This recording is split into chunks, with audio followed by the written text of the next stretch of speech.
नमस्कार दोस्तों, आज की इस वीडियो में हम डिटेल से बात करेंगे और जानेंगे आसान शब्दों में कि अस्थमा क्या होता है। क्योंकि अगर आपको अपनी बीमारी के बारे में पता है तो आप उसका इलाज बेहतर तरीके से कर पाएंगे। देखिए, अस्थमा को समझने के लिए हमें एक चीज़ समझनी है, हमारे लंग्स का स्ट्रक्चर और उनके फंक्शन। कैसे समझेंगे? हम सबने पेड़ देखा है, देखो आपके सामने आ रहा है, आपने पेड़ देखा।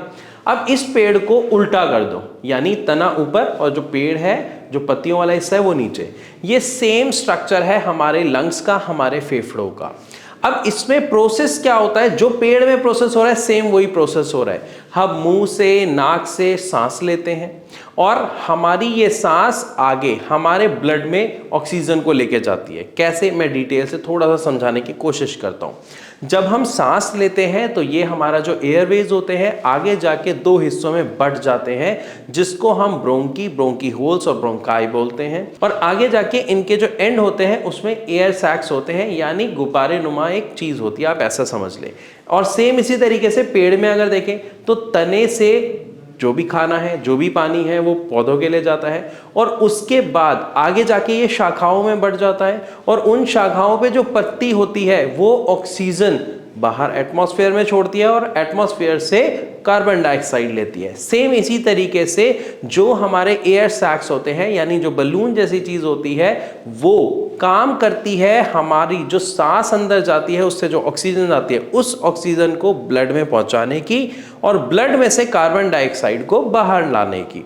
तो ये हमारा एक नॉर्मल प्रोसेस होता है। लेकिन जब इस प्रोसेस में समस्या आ जाती है तो हमें खांसी उठती है, हमें सांस लेने में तकलीफ होती है, हमें बलगम आना शुरू हो जाता है। ये कुछ लक्षण होते हैं सांस से जुड़ी समस्याओं के।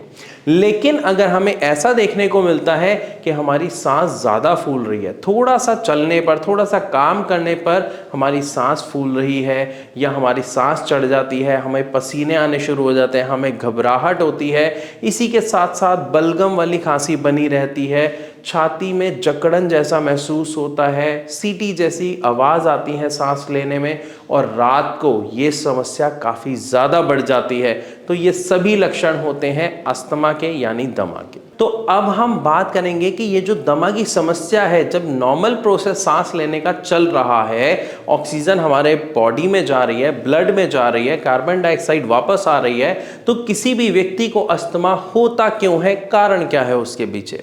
देखिए, जब भी जो हमारा सांस लेने का प्रोसेस है उसके द्वारा बहुत सारे कण हमारे शरीर में जाते हैं, लेकिन हमारा इम्यून सिस्टम जब हाइपर एक्टिव हो जाता है, यानी जब वो किसी भी चीज़ को ये समझना शुरू कर देता है कि ये हमारे शरीर के लिए नुकसानदायक है, वहाँ पर समस्या पैदा होती है। क्या समस्या पैदा होती है मैं समझाता हूँ। मान लेते हैं कोई हमारे घर पे आया, अब है वो हमारा जानने पहचानने वाला, लेकिन हम समझे कि वो हमारा दुश्मन है, तो हम क्या करेंगे? हम उसे मारना शुरू कर देंगे, हम उसे भगाना शुरू कर देंगे।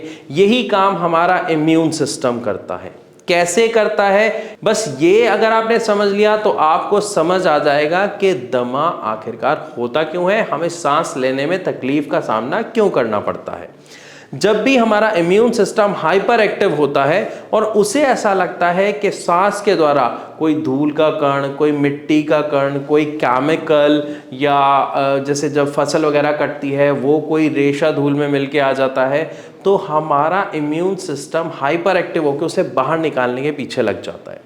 अब इम्यून सिस्टम काम कैसे करेगा? वो इंसान तो है नहीं जो खुद उसको बाहर निकालेगा, तो वो एक सिस्टम है, वो उस सिस्टम के थ्रू हमारी बॉडी में कुछ बदलाव करता है। क्या करता है? वो जो भी एयर ट्रैक है, यानी जो हमारे ब्रोंकीज हैं, ब्रोंकी होल्स हैं, उसके अंदर वो इन्फ्लामेशन क्रिएट कर देता है। इन्फ्लामेशन मतलब सूजन।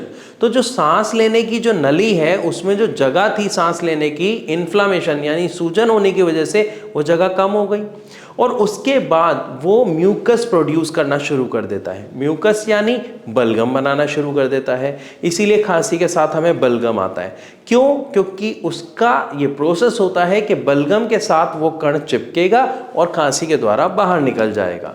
तो जब ये प्रोसेस होता है, इसी वजह से जो सांस लेने की जो जगह बचती है, इन्फ्लामेशन और म्यूकस की वजह से वो काफ़ी कम रह जाती है, जिसकी वजह से हमारी बॉडी के अंदर प्रॉपर ऑक्सीजन नहीं जा पाती है और हमें घबराहट होती है, छाती में जकड़न महसूस होती है, पसीने आने शुरू हो जाते हैं, काफ़ी तकलीफ का सामना करना पड़ता है। और इसी कंडीशन को कहा जाता है अस्थमैटिक अटैक या अस्थमा की समस्या होना। तो अगर ये प्रोसेस ठीक तरीके से चलता है तो किसी को कोई समस्या नहीं है, लेकिन अगर हमारा इम्यून सिस्टम हाइपर एक्टिव होके एक्स्ट्रा वर्क कर रहा है जो उसे नहीं करना चाहिए, तो उस कंडीशन को कहा जाता है अस्थमा। तो मैं आशा करता हूं यहां तक आपको सबसे पहले एक पॉइंट समझ आ गया कि अस्थमा क्या होता है, राइट। लेकिन फिर भी आपका अगर कोई सवाल है तो आप कमेंट के माध्यम से मुझसे पूछ सकते हैं या फिर नीचे दिए गए नंबर पर अपने सभी डाउट क्लियर कर सकते हैं भारत होम्योपैथी के डॉक्टर्स की टीम के द्वारा। इसी के साथ साथ वीडियो अगर अच्छी लगी हो तो लाइक और शेयर करना बिल्कुल ना भूलें। ऐसी और इन्फॉर्मेटिव वीडियोस के लिए हमारे चैनल को जरूर सब्सक्राइब करें। मैं अगले पार्ट में डिटेल से आपको बताऊंगा कि अस्थमा आखिरकार कैसे ठीक हो सकता है, यानी हम इससे कैसे बाहर आ सकते हैं।